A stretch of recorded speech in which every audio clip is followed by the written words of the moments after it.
Hi guys, welcome back to my channel. In today's video, we're gonna check out top 3 best macro lens for Nikon.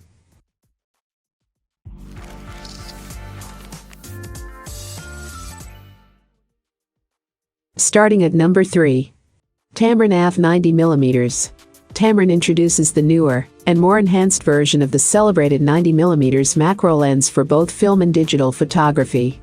Tamron's 90mm macro lens, often referred to as the portrait macro lens, is reborn again as a dye lens. The autofocus mechanism on this lens can be a bit too noisy, but its performance is pretty quick due to an almost complete absence of hunting. Switching between autofocus and manual mode is simple, you just pull the focus ring backwards. The hood of the lens is reversible and doesn't get in the way of the focus limited or distance window and you need to stow it. It's best to leave the hood in its pouch when it's not being used because it reduces the gripping area. Check out the description for more information and latest price. Coming at number 2. Nikon FSDX Micro-NIKKOR 40mm. The FSDX Micro-NIKKOR 40mm f2. HE is the smallest and lightest lens on review, unsurprising given its APS-C format. Pairing it with a camera like the D5600 barely adds any weight, while maintaining optimum balance. The lens is made from high-grade plastic and has a metal mount that ensures it fits snugly on your camera. Buying it also gets you a pedal-shaped hood. Autofocus on the FSDX Micro-NIKKOR 40mm f2. HE is a mixed bag. It is reasonably fast at distances close to infinity and can be improved by turning the focus limiter on. It's hard to believe that a lens this sharp costs less than $250. It hits the ground running with strong central sharpness, while the edges are weaker, but by no means soft.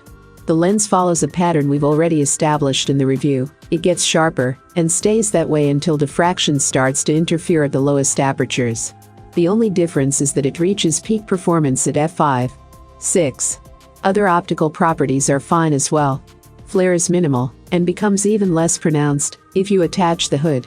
A modest amount of pincushion distortion is irrelevant for real-world shots, and the same can be said for lateral chromatic aberration. There is some vignetting you'll want to take care of by shooting JPEGs or lightening up RAW files in post. You could technically use the lens with a full-frame camera, but would end up with black corners you'd have to crop. And number 1 of this list. Tamron AF FF017700 SP90mm. The SP90mm f2.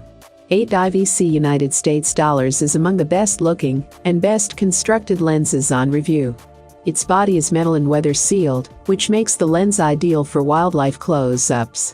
It has 2 anti-glare coatings and a layer of fluorine on the outer glass to better resist smudging and raindrops. It supports 62mm filters, and the frontmost element is easy to clean since it is close to the rim. Tamron uses ultrasonic silent drives for quiet and speedy autofocus in most lighting. The SP90mm f2. 8 IVC United States dollars can hesitate when acquiring focus and settles on its target after some back and forth. However, this doesn't happen frequently. You can speed up the autofocus even more by setting the limiter switch to a range of 0.3 to 0.5 meters. The SP90mm f2. 8 IVC United States dollars produces images with excellent central sharpness, no matter the aperture.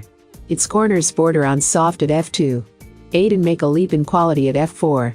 Sharpness across the frame continues to improve until its apex at f8. The lens maintains high contrast levels and holds its own against flares, unless you're shooting straight into the sun.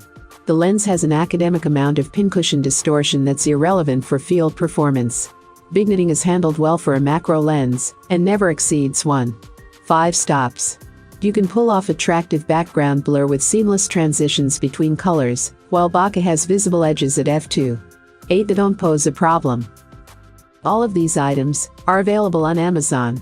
I have included all the links in the description. You can check out these links for more information and latest price. Thank you for watching. If you like this video, please hit the like button below, share with your friends, and be sure to subscribe.